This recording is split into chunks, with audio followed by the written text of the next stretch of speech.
آج کے زمانے کے اندر جب دنیا ایک گلوبل ولیج بن چکی ہے، بچوں کی تربیت کے دوران ہم سوشل انفلوئنسز کو قطعاً نظر انداز نہیں کر سکتے۔ گھروں میں بالکل والدین بہترین کوشش کرتے ہیں بچوں کی تربیت کرنے کی، لیکن اس کے باوجود ہم اگر اپنے ارد گرد دیکھتے ہیں تو ہمیں ایک بات واضح نظر آتی ہے کہ بہت سی دفعہ بچوں کے اندر بگاڑ کا ایک بہت بڑا سبب سوشل انفلوئنسز ہوتے ہیں۔ تو انفرادی طور پہ ہم ان سوشل انفلوئنسز کو کس طرح سے روک سکتے ہیں، اجتماعی طور پہ اور خاص طور پہ بچوں کی تربیت کے حوالے سے ہم کیا لاہ عمل اختیار کریں کہ وہ سوشل انفلوئنسز جو ہیں ان کا اثر کمپیریٹیولی کم ہو جائے؟ یکسر تو ہم ان کو ڈینائی نہیں کر سکتے۔ ٹھیک ہے۔ دیکھیے بات یہ ہے کہ اس سوشل انفلوئنس کو ذرا ہم اور سادہ کر لیں۔ آپ کے گرد و پیش کا ماحول، یعنی آج کے زمانے میں وہ ماحول عالمی سطح تک پھیل گیا ہے۔ اگر فرض کر لیجئے کہ کوئی آدمی نیو یارک میں بیٹھا ہوا ہے یا لندن میں بیٹھا ہوا ہے یا انڈونیشیا میں بیٹھا ہوا ہے اور وہ بھی ہمارے گھر تک پہنچنا چاہتا ہے تو ذرائع پیدا ہو گئے۔ بالکل۔ لیکن ہر زمانے میں بہرحال کوئی گلی ہوتی تھی، کوئی بازار ہوتا تھا، بچے جاتے تھے، ان سے بھی سیکھتے تھے۔ تو اس لیے یہ انفلوئنسز تو ہمیشہ رہیں گے۔ ان میں سے بعض ایسے ہوتے ہیں کہ جن سے آپ بچوں کو ایک عمر تک محفوظ رکھ سکتے ہیں بعض، لیکن بہت سے ایسے ہیں جن سے نہیں رکھ سکتے۔ یعنی اگر ان میں کوئی غیر فطری طریقے اختیار کریں گے تو بچے آپ کے ساتھ محض منافقانہ رویہ اختیار کر لیں گے۔ آج کے زمانے میں آپ یہ دیکھیے نا کہ چلیے جب تک بچہ اسکول نہیں جاتا اس وقت تک آپ نے بعض چیزوں کے معاملے میں احتیاط کر لی، جب وہ اسکول جائے گا تو وہاں پہ دوسرے بچوں سے بھی اس نے ملنا ہے، بہت سے ذرائع اس کے لیے باہر بھی پڑے ہوئے ہیں۔ تو اس وجہ سے آج کے زمانے میں یہ ضروری ہے، جبکہ یہ یلغار بڑی غیر معمولی ہو گئی ہے، کہ آپ اپنے بچے کے ساتھ اپنی کمیونیکیشن بڑھائیں۔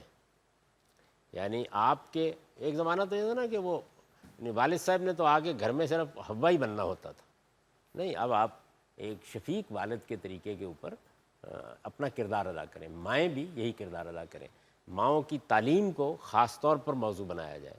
تو یہ ماں اور باپ ہیں جو پہلے اپنا انفلوئنس بڑھا لیتے ہیں، یعنی انفلوئنس تو آنا ہے نا کہیں نہ کہیں سے۔ تو سوال یہ ہے کہ آپ کے اندر کتنی طاقت ہے کہ آپ کا انفلوئنس بڑھے۔ آپ کا انفلوئنس بڑھے گا آپ کے علم سے، آپ کے کردار سے، آپ کی سیرت سے، آپ کی شفقت سے، آپ کی محبت سے، آپ بچے کو کس طریقے سے مخاطب کرتے ہیں، کیسا تعلق اس کے ساتھ رکھتے ہیں۔ ظاہر ہے کہ آپ سب سے زیادہ قریب ہیں، تو اگر آپ یہ صفات اپنے اندر پیدا کریں گے، یعنی ماں بھی اور باپ بھی، تو اس سے وہ اس انفلوئنس وہ تو آئے گا، لیکن اس کے اثرات میں اگر کوئی زہر ناکی ہے تو وہ کم ہو جائے گی۔ اس کے بعد بچہ اسکول جاتا ہے، تو عالمی سطح پر جو کچھ ہو رہا ہے اس کو سامنے رکھ کے ہر قوم کو، ہر ملک کو سوچنا چاہیے، سر جوڑ کے بیٹھنا چاہیے کہ ہم اپنے بچوں کو اعلیٰ اقدار پر کیسے رکھنے کی جدوجہد کر سکتے ہیں۔ کیونکہ انسان کے ہاں جو بھی کامیابی آپ کو حاصل ہونی ہے وہ تعلیم تربیت سے ہونی ہے۔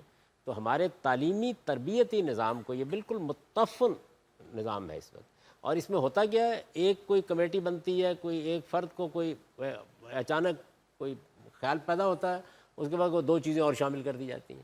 نہیں، اس سارے معاملے کا جائزہ لے کے، جس طرح کہ ابھی میں نے گفتگو کی تھی، دیکھنا چاہیے ہمیں کیا زبانیں پڑھانی چاہیے، ہمیں کیا ہنر سکھانے چاہیے، ہمیں کیا اقدار ہیں جو بچوں میں عام کرنی چاہیے۔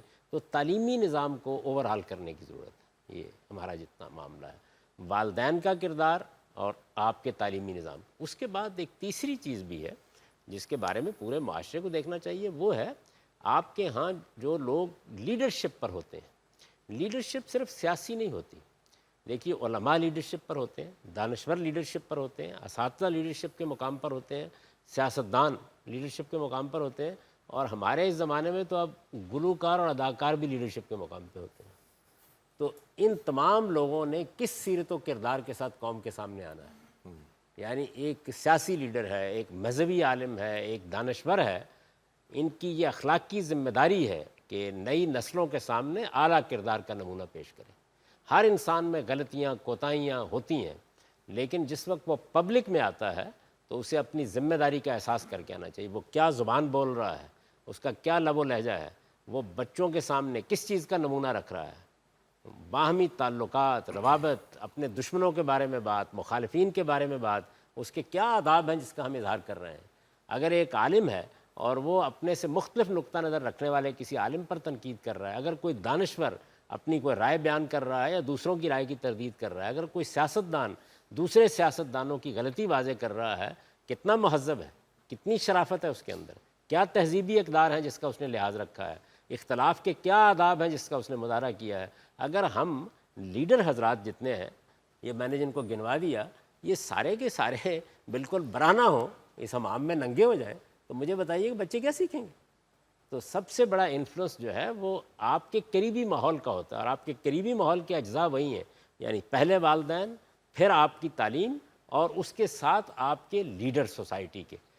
یہ تین چیزیں جو ہیں ان کے بارے میں اگر احتیاط روا رکھی جائے اور صحیح اصول پر استوار کیا جائے، میں یہ نہیں عرض کرتا کہ اس کے بعد 100% کامیابی ہو جائے گی، لیکن بڑی حد تک آپ کامیاب ہوں گے، کیونکہ یہ قریبی انفلوئنس بالکل اس ٹھیک ہے، برائی کے انفلوئنس کے مقابلے میں بڑا طاقتور ہو جاتا ہے۔ ٹھیک۔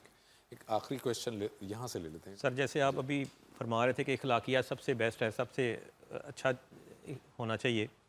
اب گورنمنٹ دیکھیں کروڑوں روپے خرچ کر رہی ہے، جی فلاں پولیس اسٹیشن کو ماڈل بنا دیں گے اور فلاں ادارے کو ماڈل بنا دیں گے، لاکھوں کروڑ روپے خرچ کر رہی ہے۔ تو میں سمجھتا ہوں صرف اگر ہم ان کو اخلاقیات ہی سکھا دیں تو یہ اچھی بات نہیں ہے، وہ فری آف کاسٹ ہو جائے گی۔ دیکھیے، جب آپ یہ کہتے ہیں کہ ماڈل بنا دیں گے تو اصل میں ماڈل تو ہوتا ہی اخلاقی طور پر ہے۔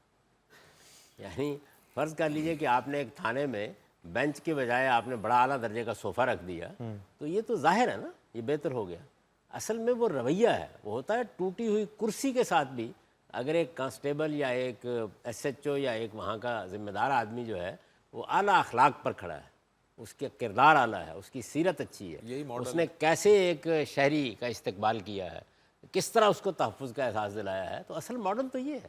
سر جیسے رسالت مآب صلی اللہ علیہ وسلم کو، جی آپ کی شخصیت کو قرآن نے اسوہ حسنہ کہا ہے، بہترین نمونہ۔ آپ یہ دیکھیے، یہ آیت جس مقام پر آئی ہے، لَقَدْ كَانَ لَكُمْ فِي رَسُولِ اللَّهِ أُسْوَةٌ حَسَنَةٌ، وہ کس موقع پر کہا ہے؟ وہ ایک اخلاقی موقع ہے، یعنی جب لوگوں کے کلیجے منہ کو آ رہے تھے، جب ان کے لیے کھڑا ہونا مشکل ہو رہا تھا، جب استقامت، بہادری، عزیمت، خدا پر توکل اور اعتماد کا موقع تھا، احزاب کی جنگ کے اوپر تبصرہ کرتے ہوئے کہا ہے، تو یہ کہا ہے کہ اس موقع کے اوپر جب کھڑا رہنا آسان نہیں تھا، اللہ کے پیغمبر میں تمہارے لیے بہترین نمونہ تھا۔ تو بہترین نمونہ تو ہوتا ہی اخلاقی ہے۔ سر ایسے اس میں ایڈ کروں گا کہ 2 دن پہلے میں نے ایک سرکاری ادارے میں فون کیا ہے، میں کہا جی میرا بل نیگیٹو میں شو کر رہا ہے ایک ایس ڈی او کو، تو کہہ رہا آپ باہر کے ملک میں بیٹھے ہوئے، آپ کو ادھر آنا پڑے گا۔ تو یہ باہر کے ملک میں اخلاقیات ہمارے ہاں نہیں ہے، یہ مسئلہ میں ایڈ کرنا چاہ رہا تھا۔ آپ یہ دیکھیے نا، یہ جواب کیا بتا رہا ہے؟ یہ جواب کیا بتا رہا ہے؟ یہ جواب یہ بتا رہا ہے کہ جو لوگ معاملہ کر رہے ہیں ان کے سامنے کوئی بڑا آدرش نہیں ہے، بڑا نصب و عین نہیں ہے۔